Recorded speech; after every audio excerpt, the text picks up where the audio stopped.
Thank you so much. What a wonderful way to end this lecture series. You're the last speakers, and dulcis in fundo, as we said. And the best.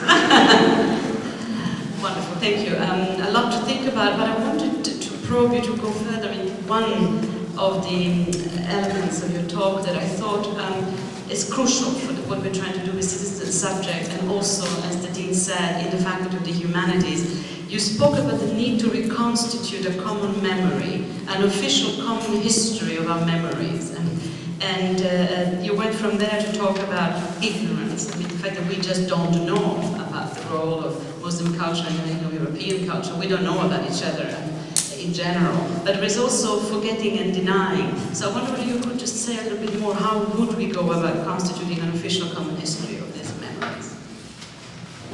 Yes, I think that we can be very practical on that, because first is really to come.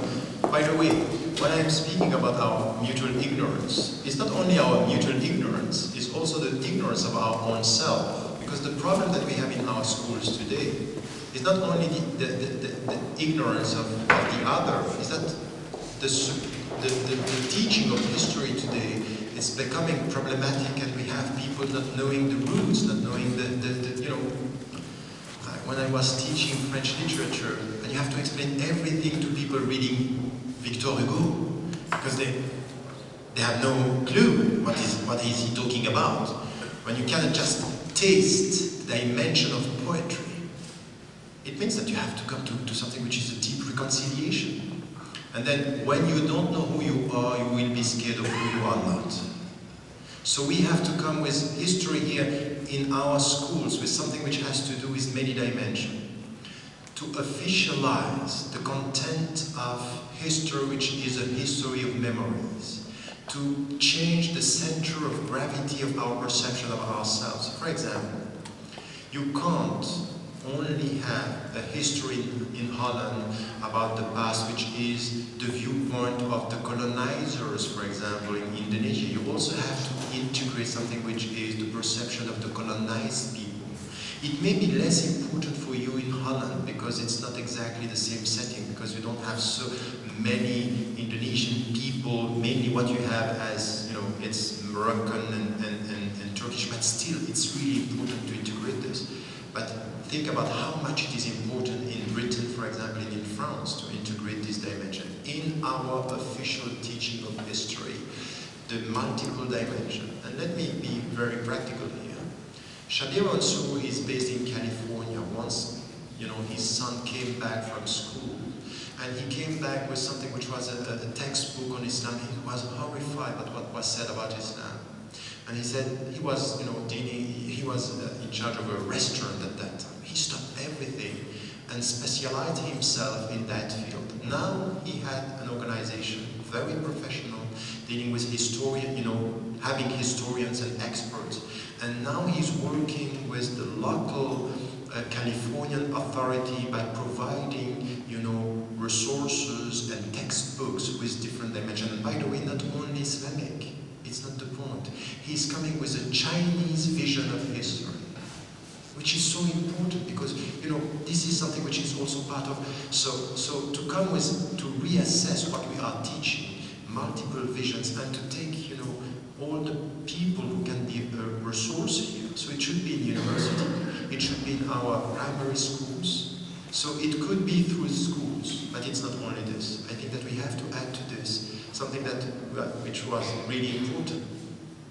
Arts, creativity, music, architecture. We need to reconcile ourselves with creativity by having another look on the creative contribution in the past. And this is something which is really important. Really, why? Because, I'm dealing with the Muslim community, and you know how minorities can react. When they are feeling threatened, they can come to norms, not to meanings. When you come to culture, arts, you are dealing with meanings, not only with norms. And it's really important not to come with a vision of the past which is only based on rules, norms, a religious discourse based on norms, but something which has to do with the creative dimension. It's really important. It's really important to know that Ibn Hazm, who was a jurist, was a poet at the same time. And all this dimension is something which is really important. So all this is so important. For example, you cannot, you can't. You know, there is someone who was at the beginning of the European project, Denis de Rougemont. He wrote a book, L'amour et l'Occident, Love and the West. And he came back to all this dimension of, you know, creativity, the way the Arabs were dealing with love, not having the same. This has to be part of this history of memories. Not only, you know, the great things that we have done and the great philosophers. It's all this dimension. So I think that we have to work on that.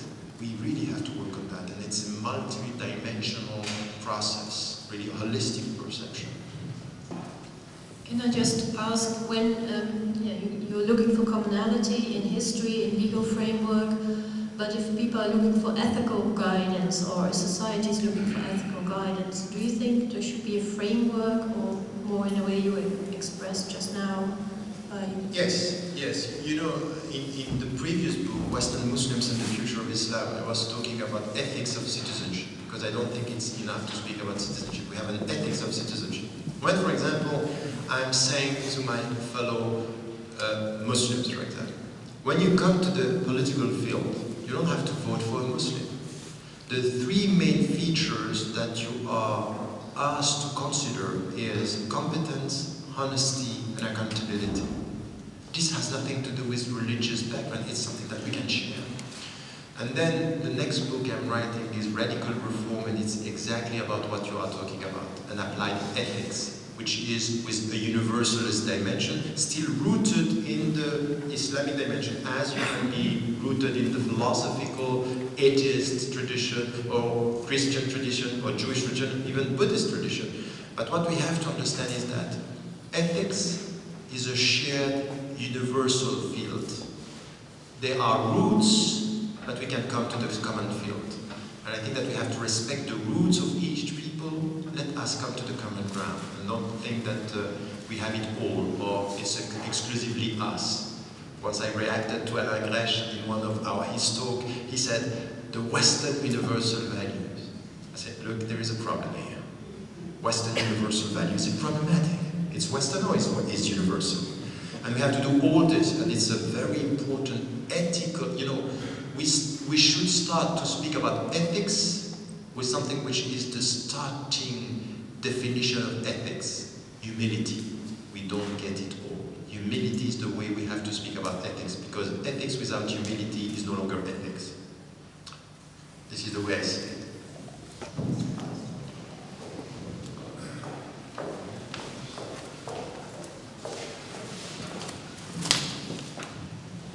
I missed in your very clear analysis, I think, a very important thing to me, that is the missionary attitude of religions.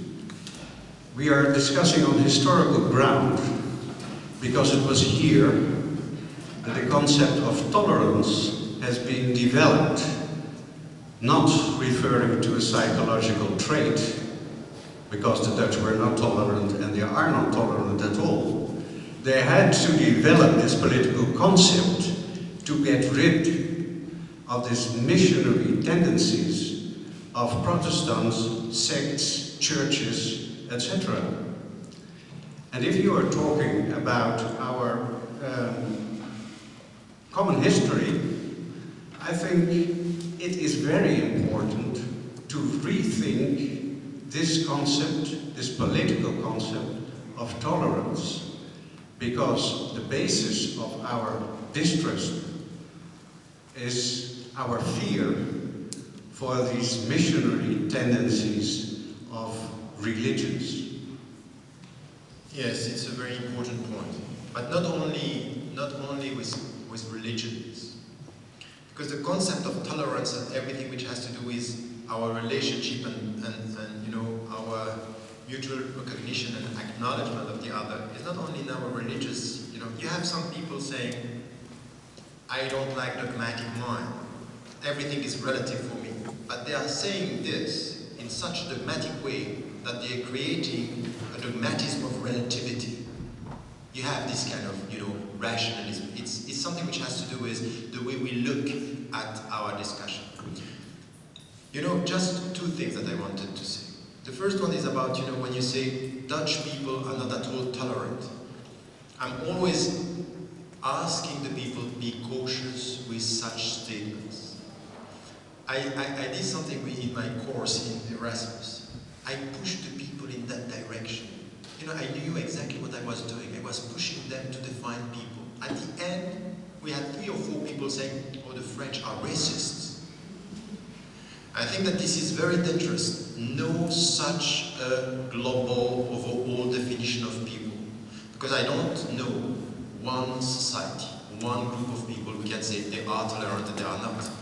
We are all potentially, you know, rejecting the others and all potentially able to educate ourselves to welcome the other. I think that the starting point of this discussion is really to be very, very scared about general statement about people and then to come to tolerance. I'm not using the concept of tolerance myself, and I think that you are right, we need to speak about missionary vision of our truth towards the people. Truth or not truth, I think it's really essential. First, tolerance is coming from a specific rationalist history. But at the end of the day, if you come to the very meaning of tolerance, it means I suffer your presence because I can't remove you from the picture.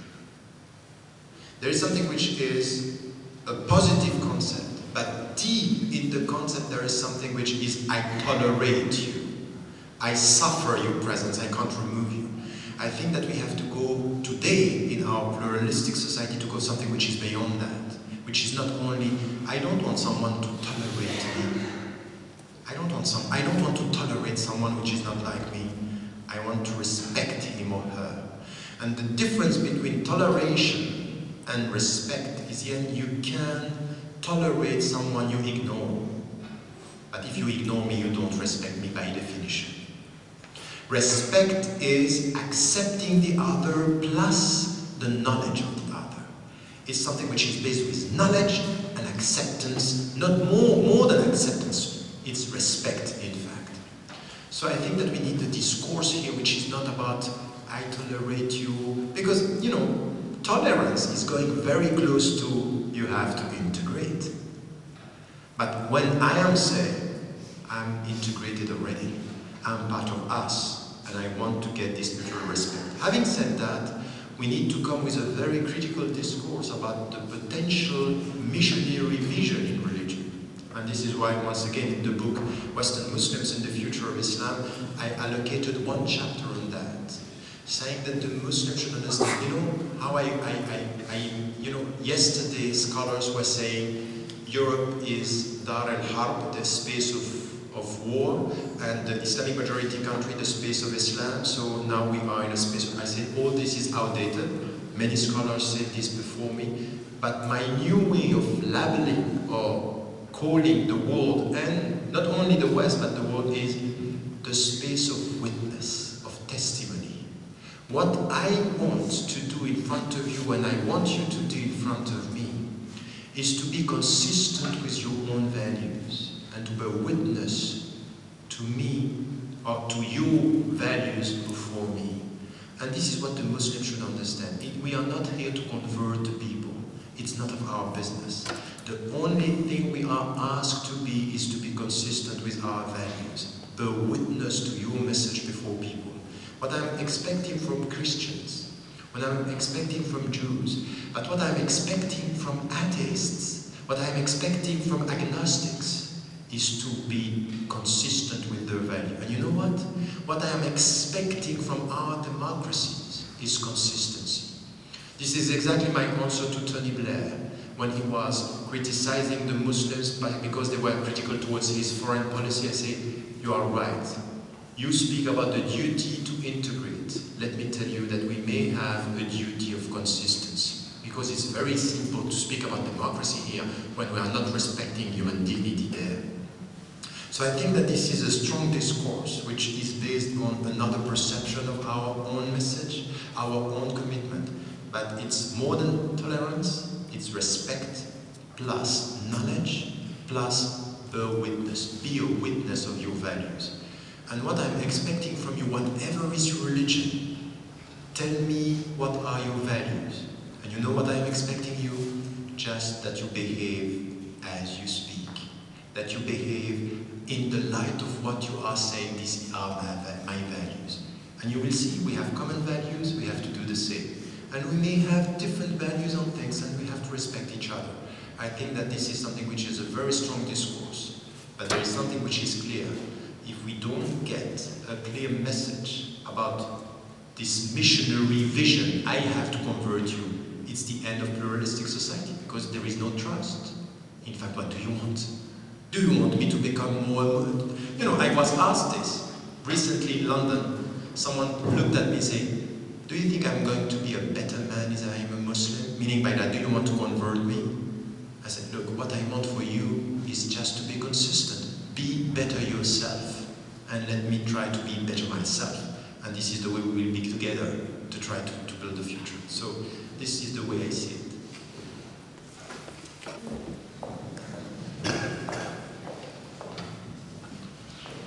Mr. Ramadan, you have very elaborately explained to us what we, as the original Dutch, let me make that distinction for the sake of this argument, are to do with the new Dutch.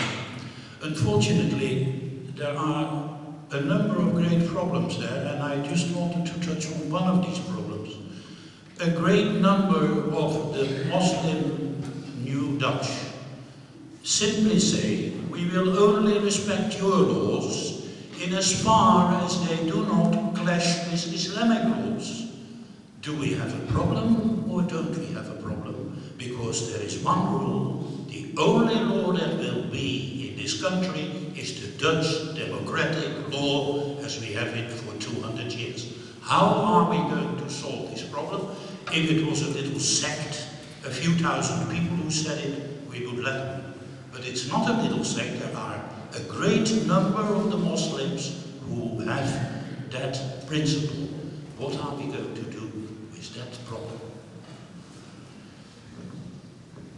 The starting point of my answer, this is not acceptable. This is not acceptable. This statement of these people saying we are only going to accept the rules when they feed us. And this is why we have to come with a very clear teaching of what Islam is all about. I want to ask you something. Is it a great number, a huge number, or many Muslims are saying this? Come back to the Muslim community, even in Utrecht or in Holland. How many Muslims have you heard saying this, what you have said? Is it a perception? Or is it a real Islamic discourse? We are going to respect the Dutch law only if this suits our Islamic principles. Because the statement in itself is not acceptable. What we know as, and I am saying this, when you have two rights, there is no way for you to discuss the abiding dimension of the laws.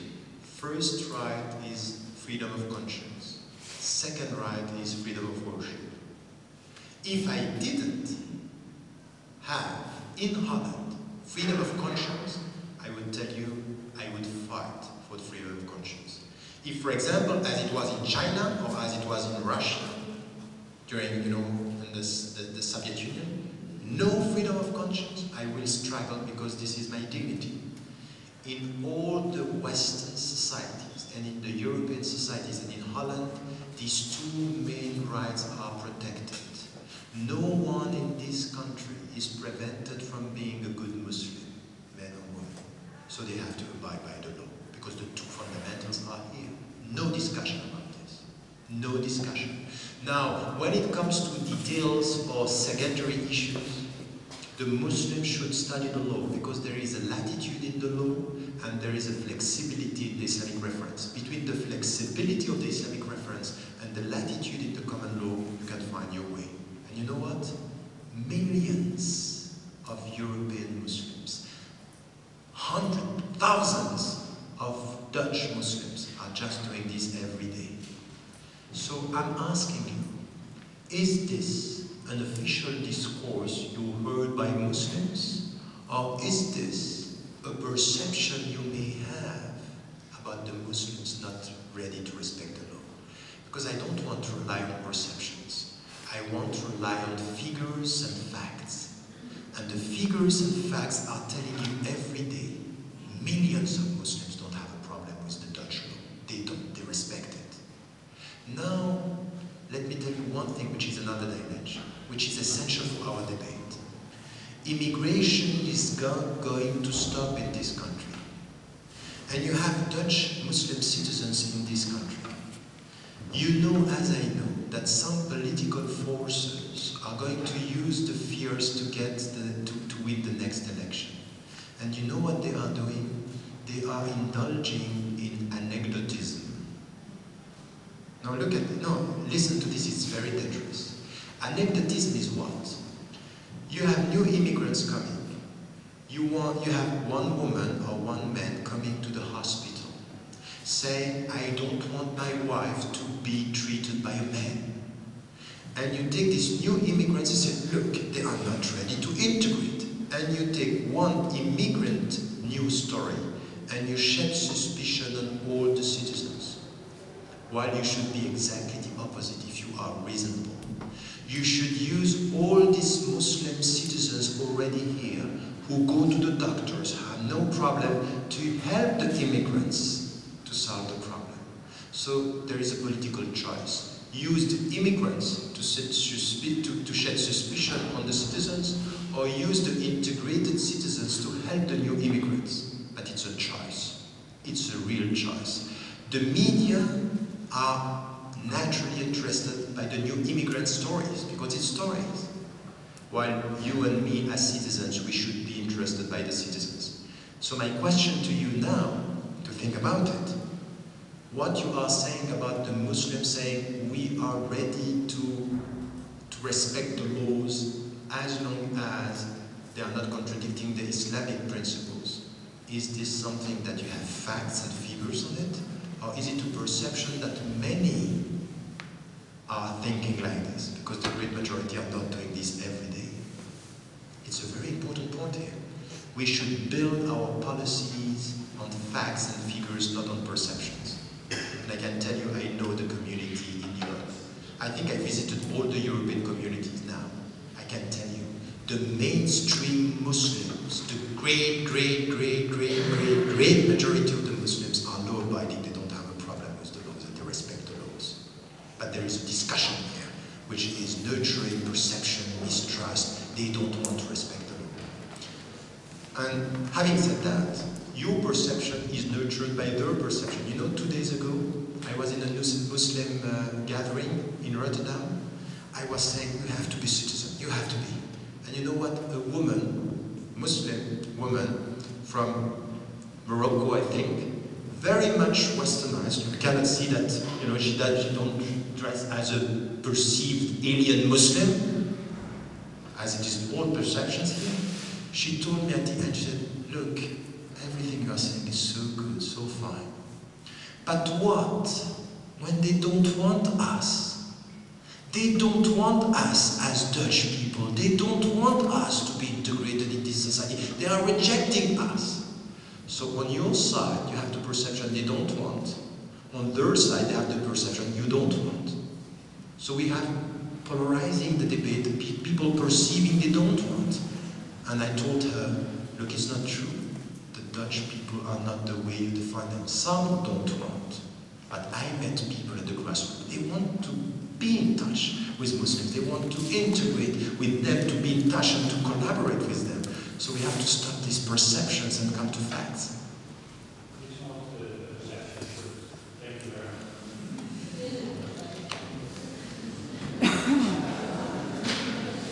It's almost 2 o'clock. In the interest of time, because Professor Ramadan has another appointment, we really have to stop the discussion.